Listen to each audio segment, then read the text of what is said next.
publicly for the first time since singer David was arrested in connection to the murder of a Lake Elsinore teen. Let's listen in. We have John McKinney, who is our Director of Specialized Prosecutions. The Assistant Head Deputy District Attorney is Habib Balian of the Major Crimes Division. Deputy District Attorney Beth Silverman of the Major Crimes Division will be the lead prosecutor on this case. From the Los Angeles Police Department, we also have Captain Scott Williams, who's the commanding officer of LAPD's Robbery Homicide Division, the Chief of Detectives, Alan Hamilton, the Director of Specialized Prosecutions, Mike Rimkunis, and the LAPD detectives on this case, Josh Byers and Corey Farrell. Today, I am announcing the charges against David Anthony Burke, the musician known as David, spelled D4vd, in connection with the brutal and horrific murder of Celeste, a 14-year-old at that time. These charges include the most serious charges that a DA's office can bring. That is first-degree murder with special circumstances. The special circumstances being lying in wait, committing this crime for financial gain, or murdering a witness in an investigation. These special circumstances carry with it, along with the first-degree murder charge, a maximum sentence of life without the possibility of parole or the death penalty. The determination on whether or not the District Attorney's Office will seek the death penalty will be made at a later time.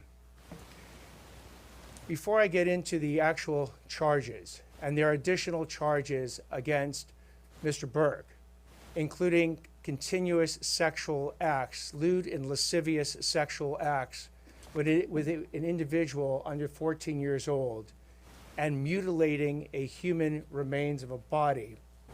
Before I get into the description of these charges and their seriousness, I want to look at this as a parent. I am a parent of 3 children, and a parent's nightmare is a situation where your daughter goes out one night and never comes back. As we will show in a court of law, and what I also want to make sure about that the understanding of these charges is clear, is my description of these charges is not evidence that we are going to present in court. These charges, in fact, will not be evidence in the court. Evidence will be the witness testimony, the documents, and different types of admissible testimony that we will admit into court in the prosecution, and if it leads to the eventual trial of Mr. Burke, to convince a jury of 12 people beyond a reasonable doubt that each and every one of these charges is true, as well as the special allegations and circumstances that have been alleged. Now, back to this being a parent's nightmare. On April 23, 2025, as been alleged by the complaint, Celeste, a 14-year-old at that time, went to Mr. Burke's house in the Hollywood Hills. She was never heard from again. On September 8, 2025, as alleged in the complaint, Miss Celeste's remains, her dismembered and decomposed remains, were found in 2 bags inside of a front trunk of a car registered to Mr. Burke. Thereafter began an investigation. The investigation was to determine who killed, who murdered Celeste months and months before. That investigation was carried out in unison and in partnership between the LAPD's Robbery Homicide Division and the District Attorney's Office. At every point in the investigation, through the arrest and the filing of charges, the LAPD and the District Attorney's Office have worked in lockstep. There's been no disagreements amongst these entities in deciding how to proceed with this case, ultimately leading to these charges today. So what you have as well with these charges is that, again, there are 3 sets of charges that have been brought. The first-degree murder with special circumstances, and again, those special circumstances are lying in wait. That Celeste went to Mr. Burke's home on the night of April 23rd, 2025, as alleged in the complaint at his invitation, and again, was not heard from again. The second is a special circumstance being that this murder was committed for financial gain. As the evidence will show in court, the financial gain was for Mr. Burke to maintain his very lucrative musical career that Celeste was threatening on that particular night. The third charge, in addition to lying in wait and for financial gain, is murdering a witness to an investigation. In this particular case, as the evidence will come out in court, the witness to the investigation was Celeste, and the investigation was into the lewd and lascivious sexual acts committed by Mr. Burke that is the subject of count 2 of this complaint with Celeste while she was under 14 years old.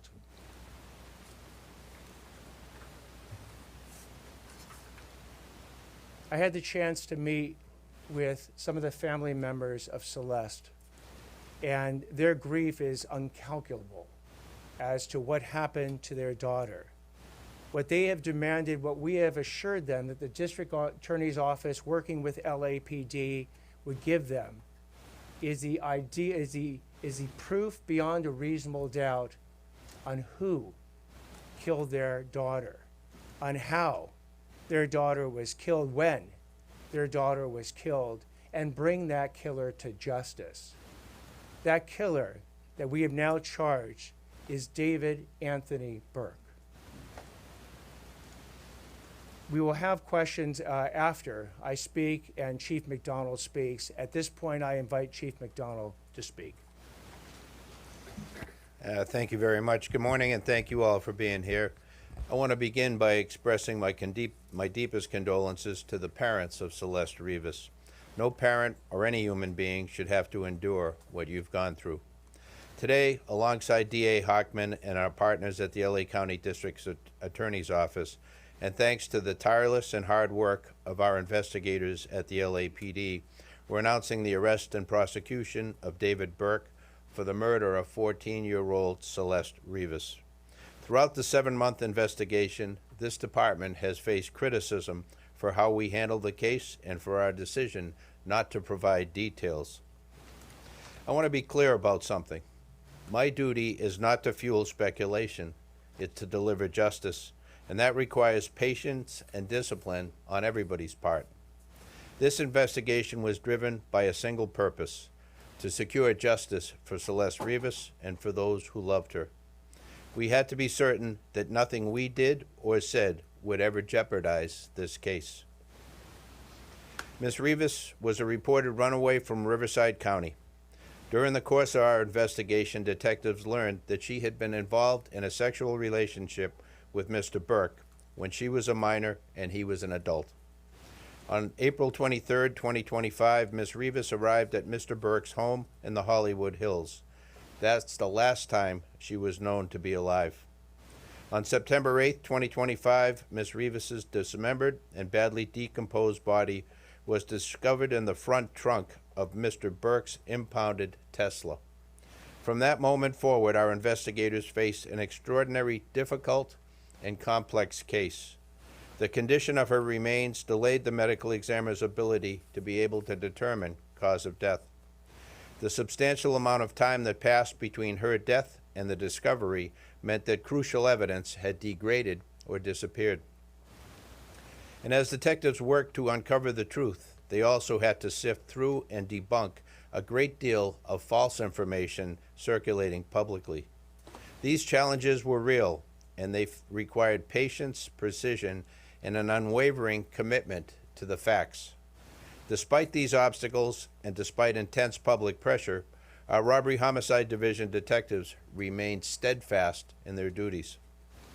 They recovered and analyzed a substantial amount of digital and forensic evidence. They stayed focused, disciplined, and committed to uncovering the truth. Their work, in close collaboration with the District Attorney's Office, has brought us to this moment today.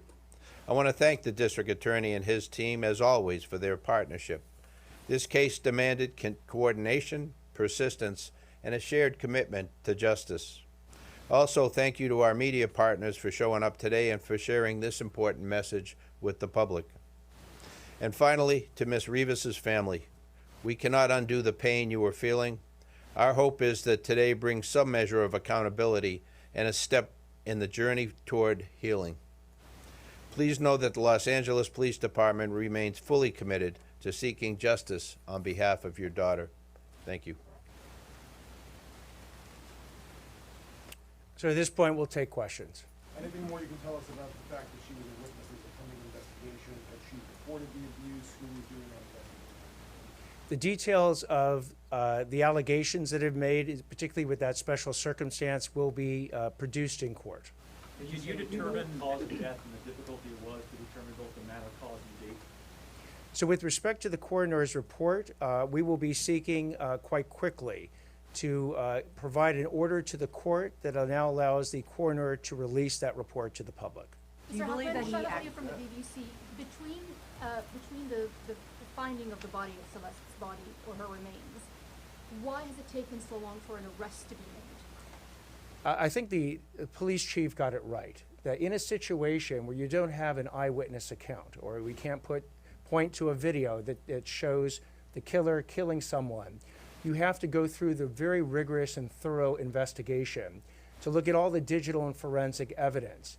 You have to speak with witnesses, often who are cooperative, and some who are not cooperative, in order to obtain all the information necessary to decide who did what, when, how, and what their mental state was at the time. That is what we've been doing over the last, between September 8th, roughly, and today when we bring these charges on April 20th. So again, it's a type of case that you want to make sure you get maximum information. And by the way, if there's anyone out there that has material information about this particular murder or any other actions taken by Mr. Burke, please come forward to the Los Angeles Police Department, come forward to the LA County DA's office, and report that information. Mr. Hoffman, there are other people who are aware of this relationship. Is it possible that you will be arresting other people within his circle, and did he act alone in this death? Again, with respect to whether or not there's any other individuals or we're going to take any other actions, you will know about them if we do, but at this point I'm not commenting. Do you believe that you know how she was killed, beyond it being homicide? The actual cause of death? The coroner's report will be released shortly. Because it is not currently released, I'm not going to be commenting But on it. was it determined, not that, if you won't say what it was, but has it been determined how she was killed, beyond it being homicide? The coroner has made a determination on how Celeste died, and at the point that the coroner's report becomes public, we'll be able to comment on it. Was there a specific breakthrough last week? Is there physical evidence that ties David to this murder? There is physical evidence and there is forensic and digital evidence that we intend to present in court to prove these charges beyond a reasonable doubt. Only a couple more questions. Yes. Your investigation, and just to his question, are you able to tell us exactly what the smoking gun is? And also, if you can address the issue of his visit to Santa Barbara, and that, how does it connect with the murder? So with respect to the actual details of the evidence we're going to be presenting in court, I'm not going to do that today. As far as the concept of a smoking gun, the smoking gun is the totality of the evidence that we're going to bring to prove any case, whether it's this case or any case, beyond a reasonable doubt. Is there any evidence that he abused other underage girls that being investigated? An investigation is ongoing. If information comes forward on any, with respect to any additional crimes, we will certainly investigate it. One more Yes. question. One more. There's been so much discussion about the difficulties in this case. The chief talked about it as well. What makes you confident you can prove these allegations? What makes us confident is the totality of the evidence that has been obtained by the LAPD robbery homicide, by the work that the district attorney's office has done, that has led us to the point where we believe we can prove each and every one of these three charges and the special circumstances and the special allegation beyond a reasonable doubt. Thank you, everybody. If you raise your hand if you have Spanish language and you need All right, you've been listening to a press conference right there from LA County District Attorney talking about the charges that have been filed against the singer David. His full name is David Anthony Burke. He is 21 years old. We did see a new booking photo that was just released also this morning to when he was arrested on Thursday late afternoon. But again, we are listening to District Attorney Hochman, also LAPD Chief Jim McDonald, talking about this was a very complicated case.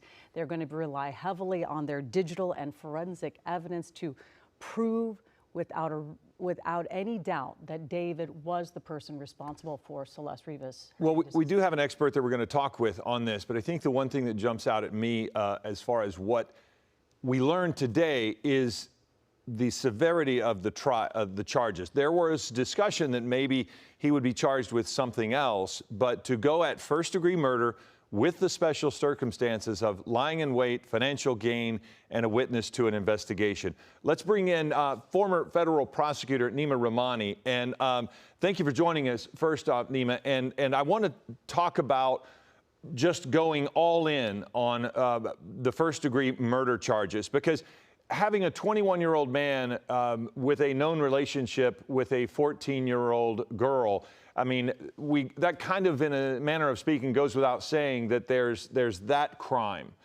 which is, you know, as Nathan Hochman was saying, there's a witness to an investigation with lewd acts to a child. So there's that crime that we've started out with. But what can we read into these first-degree murder charges as a former federal prosecutor? They are going all in on this. There's no second-degree murder. There's no ambiguity here. No question, Philip, and I think that's right. I think the biggest takeaway is that first-degree murder with special circumstances. Obviously, first-degree murder means it's premeditated. We know what the defense is going to be, that this was some sort of accident and that they panicked, and that's why they mutilated her body and put her in the front of that Tesla. But those special circumstances are important. Obviously, we know in California there's a moratorium on the death penalty, and we haven't had an execution in 20 years. But obviously, we know that there's a governor election in November, and it's certainly theoretically possible that if a Republican is appointed or elected to statewide office, that he or she would lift that moratorium on the death penalty. And if you believe in the death penalty, this is really a death penalty type of case, because you talked about it. It's that lewd and lascivious. For the lawyers who are watching, that Penal Code Section 288, one of the worst sex crimes that you can charge. Now, you have a young girl who's under the age of 14. So now we know you have the motive potentially for this murder, right? This was a sexual relationship. And again, that's going to make this case very hard for Blair Burke, who's a pretty well-known defense lawyer, to defend, because now you have a motive, and I don't think the jurors are going to like David knowing that there's, at least allegedly, this sexual relationship between him and Celeste Rivas. That's what I was going to ask you. Do you think, you know, you were talking about the election, do you think any part of this is strategic, that there would be the special circumstances enhancement with this charge, or do you really think that this goes right into the basic, we're going to try to get the death penalty, absolutely try to get the maximum sentence of at least life in prison without the possibility of parole? Do you think this is strategic? It is strategic, and Colleen, you're right. Again, I think it's unlikely we're going to get the death penalty, but, you know, I know Nathan Hochman. I used to work with him. We saw him say the same thing in the Nick Reiner case. I think what he's doing is hedging a little bit and saying, listen, if for some reason this moratorium is lifted and we do have executions in California, I want to have the option and the possibility of seeking the death penalty. Now, the death penalty is important, not just for justice, but also it can help really coerce or encourage, depending on what side you're on, someone to plead guilty. We saw it, for instance, in Brian Koberger in the Idaho murder case, right? He was facing the death penalty, and he took a mandatory life without the possibility of parole deal. Without the death penalty, these types of cases almost certainly go to trial, because if you're the DA, Colleen, Philip, you can't give any type of discount in this case. This is a life case. And on the defense side, if you're not offering any type of deal, they might as well roll the dice and swing for the fences, whatever analogy you want to use, and push this case all the way, because there's no advantage strategically to pleading guilty to first-degree murder with special circumstances and serving a life sentence when you're going to get that same result if you're found guilty at trial anyway. Nima Rahmani, thank you very much for talking with us. We're going to wrap this up for now. We do know that arraignment is scheduled for 1:30 today. We are also expecting the family of Celeste to be speaking sometime soon, and when that happens, it'll be the first time we hear from her. So we will come back on the air and bring that to you live when it happens. It looks like they're getting ready, so that could happen within the hour. Don't forget, we'll be back here on Eyewitness News at 11 o'clock with the latest on the charges now filed against the singer David. This has been breaking news on Eyewitness News. Get alerted first to breaking news happening around you. Download the ABC7 Eyewitness News app.